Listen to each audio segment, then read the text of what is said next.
பார்வதி, உடனே ரூம்க்கு ஒரு டீ எடுத்துட்டு வா. என்ன சத்தத்தையே காணோம்? கொண்டு வரேன் பெரியய்யா.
உட்காரு உட்காரு.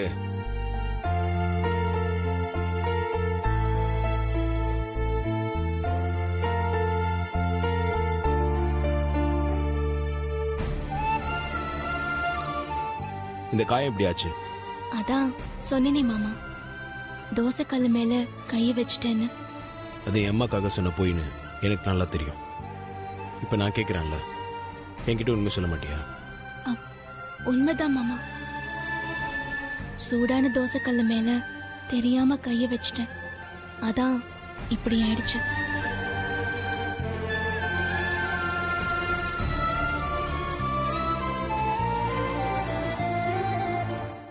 என் கண்ணை நேரா பார்த்து சொல்லு.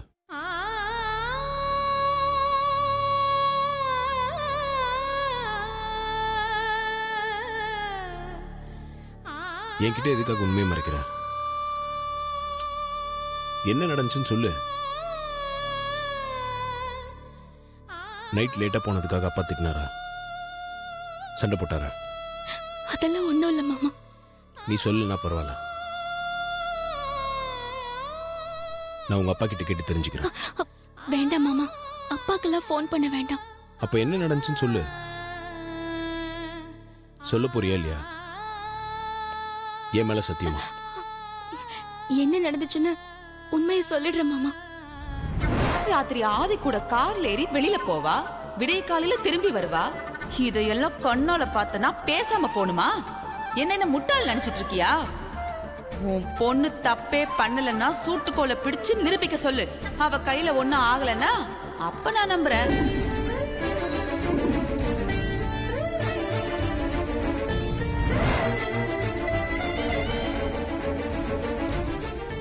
சித்தி கண்ணிக்கு வாங்கினது பத்தலன்னு நினைக்கிறேன்.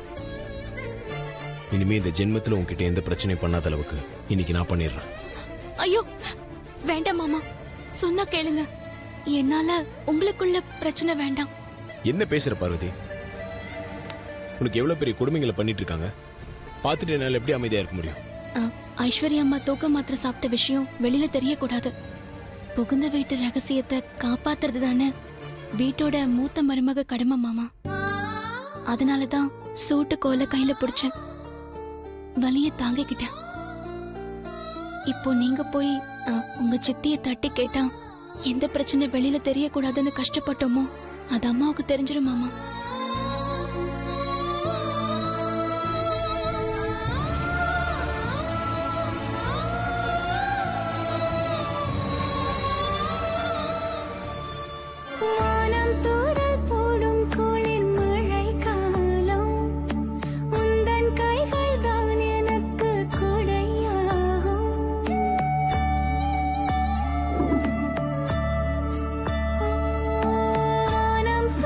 போடும்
நம்ம பொண்ணு பார்வதி இப்படி ஒரு துரோகத்தை பண்ணுவான்னு நான் கொஞ்சம் கூட எதிர்பார்க்கல சாவித்திரி.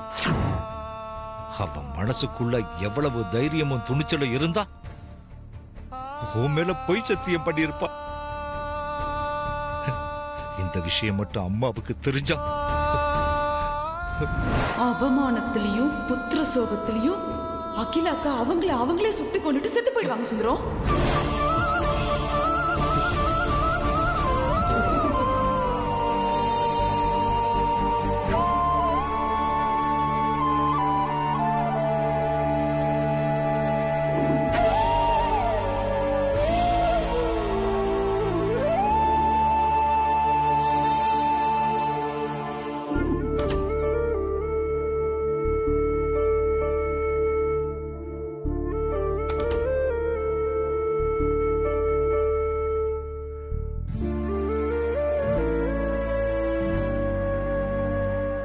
மாத்திரை போட்டியா ஐசு?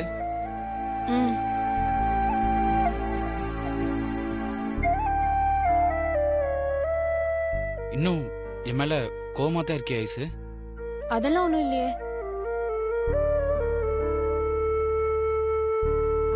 என் மேல எந்த கோவமே இல்லைன்னா திரும்பி என் முகத்தை பார்த்து பேசலாம்ல ஐசு?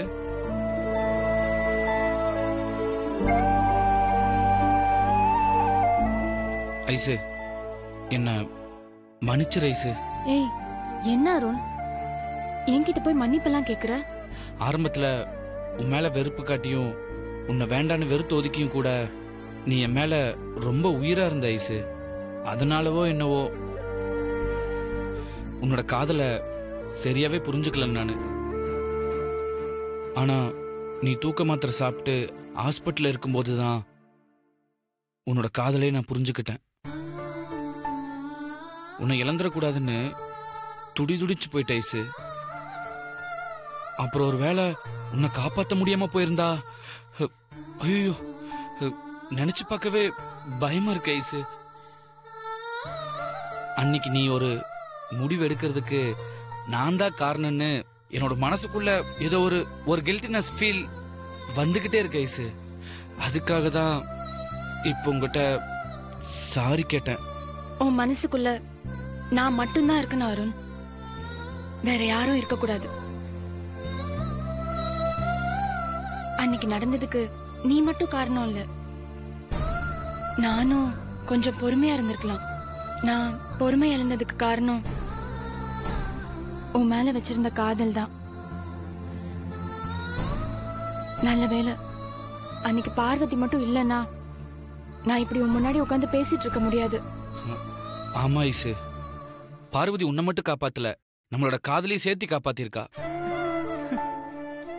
கெட்டதுலயே ஒரு நல்லதுங்கிற மாதிரி நம்ம ஒருத்தருக்கு ஒருத்தர் நல்லா புரிஞ்சுக்கிட்டல ஐசு. இதுக்கப்புறம் நமக்குள்ள எந்த சண்டையும் வரக்கூடாது. ஆமா அருண், வரவும் விடக்கூடாது. ஓகே ஐசு, நீ தூங்கு. கை கால்லாம் ஒரே வலியா இருக்கு, எனக்கு தூக்கம் வரல அருண். உன்னை நான் தூங்க வைக்கிறேன் ஐசு.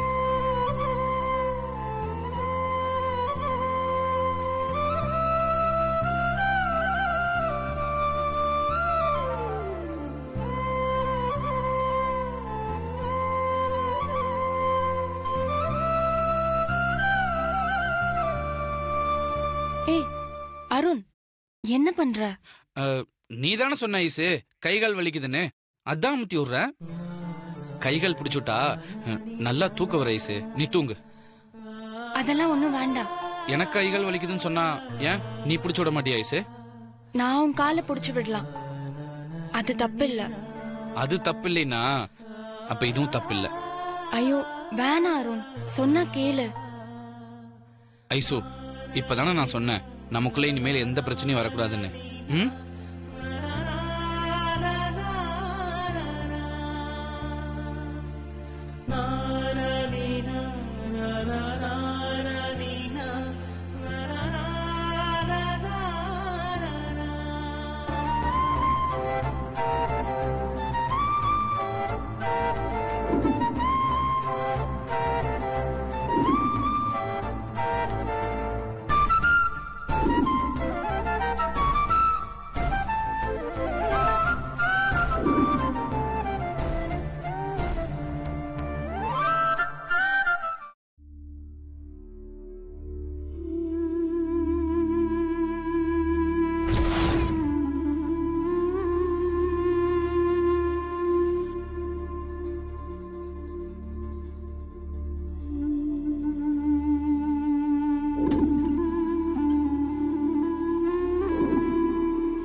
பெத்த தகப்பனுக்கு மட்டுமில்ல, ஆதரவு கொடுத்து அடைக்கலம் கொடுத்து அம்மாவுக்கே துரோகம் பண்ணியிருக்காளே. இவ உயிரோட இருக்கக்கூடாது, இருக்கவே கூடாது.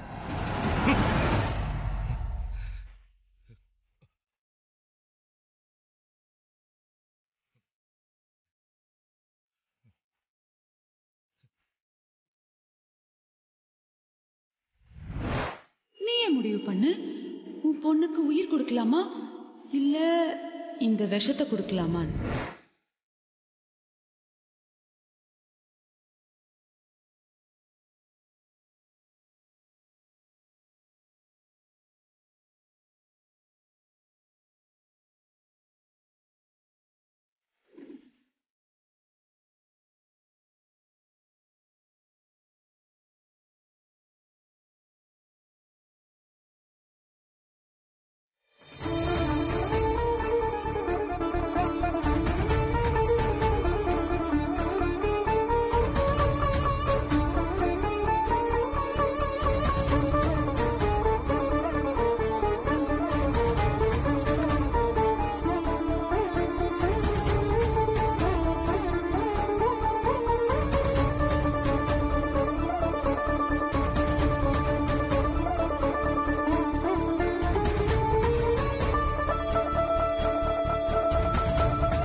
சுந்தரம் வேலைக்காரர் தான், அவரோட பொண்ணு பார்வதியும் வேலைக்காரி தான்.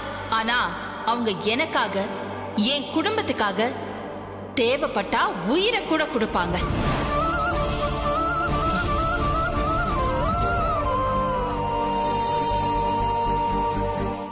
பார்வதி, அம்மா பார்வதி,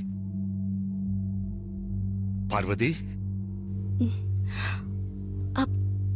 அப்பா, என்னப்பா? நீ சாப்பாடு வேண்டான்னு சொல்லிட்டு வந்து படுத்துக்கிட்ட. எனக்கு மனசு கேட்கலம்மா. நைட்டு வெறும் வயித்தோட படுக்க கூடாது, அதான் சாப்பாடு போட்டு எடுத்துட்டு வந்திருக்கேன். கொஞ்சம் சாப்பிட்டு படுத்துக்கோமா. அப்பா, எனக்கு சாப்பாடு வேண்டாம்ப்பா. ரா பட்னி உடம்புக்கு ஆகாதுமா. அப்பா நான் ஊட்டி விடுறேன். அப்படியே உட்காந்து 2 வாய் சாப்பிட்டு படுத்துக்கோமா. வேண்டாம்ப்பா, நான் காலையில சாப்பிட்டுக்கிறேன். தட்டுல சாப்பாடு போட்டு பிசைஞ்சிட்டேன், அது வேஸ்டா போயிடும்ல. கொஞ்சம் சாப்பிட்டு படுத்துக்கோமா.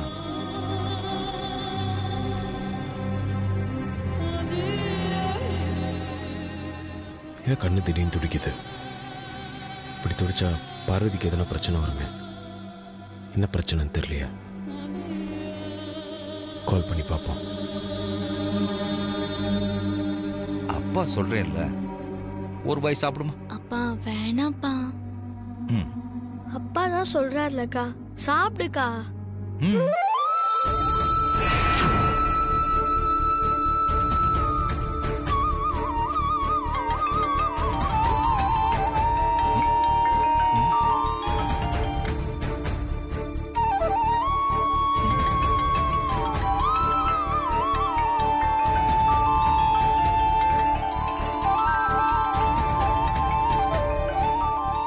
மாமா கிட்ட இருந்து தான் ஃபோன் வந்திருக்கும் போல.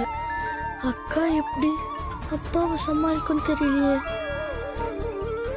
யார் போன்ல? பெரிய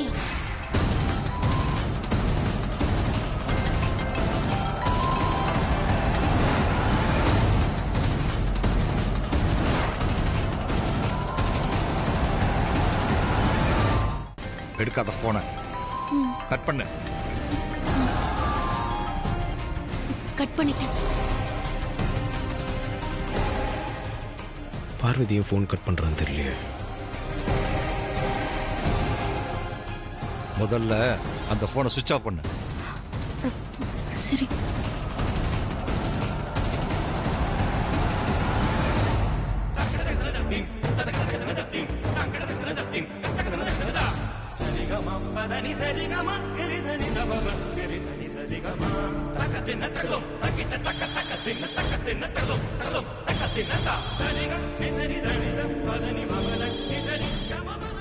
யார் இந்த நேரத்தில் ஃபோன் பண்றாங்க? ஃபோன் அடுறா.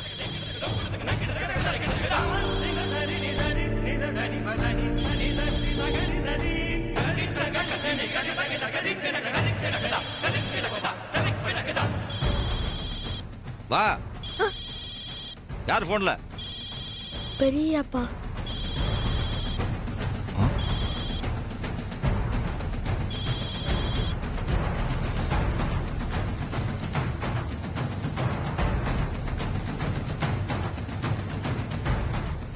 சொல்லுங்க பெரிய தம்பி.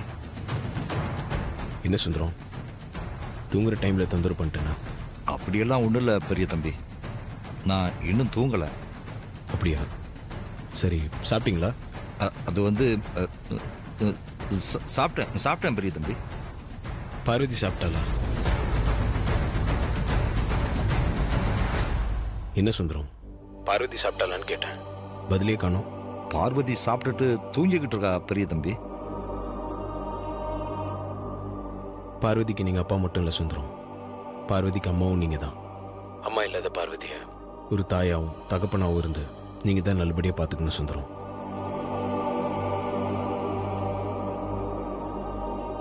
அப்புறம் நேற்று நைட் பார்வதி வீட்டுக்கு லேட்டா வந்திருப்பா. லேட்டா வந்ததுக்கு பார்வதி என்ன காரணம் சொன்னா? அது வந்து கிச்சன்ல கொஞ்சம் வேலை இருந்ததா சொன்னா பெரிய தம்பி. அது உண்மை இல்லை. நானும் பார்வதியும் ஒரு முக்கியமான வேலையா யாருக்கும் தெரியாம வெளியே போயிருந்தோம். பார்வதி மட்டும் இல்லைன்னா எங்க குடும்பத்தோட மானம், மரியாதை, அந்தஸ்து, கௌரவம் எல்லாமே காத்துல பறந்திருக்கும். அம்மாவால வெளியே தலை காட்டியிருக்கவே முடியாது.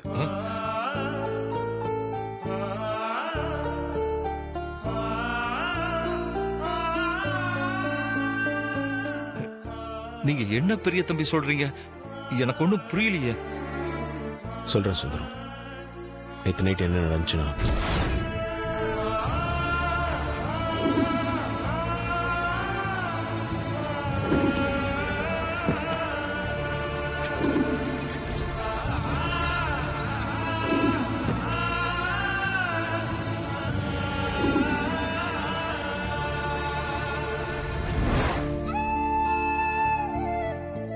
ஐஸ்வர்யா விஷயம் வெளியே தெரியக்கூடாதுன்னு தான் பார்வதி உங்ககிட்ட கூட அதை சொல்லாம மறைச்சிருக்கா. அம்மாவுக்கு மட்டும் இந்த விஷயம் தெரிஞ்சிருந்தா அவங்களால அதை தாங்கிக்க முடியாது சுந்தரம். அம்மாவையும் எங்க ஆதிக்கடவுர் பரம்பரை மானத்தையும் பார்வதி தான் காப்பாத்தி கொடுத்துருக்கா. பார்வதி நல்லபடியா பாத்துக்கோங்க.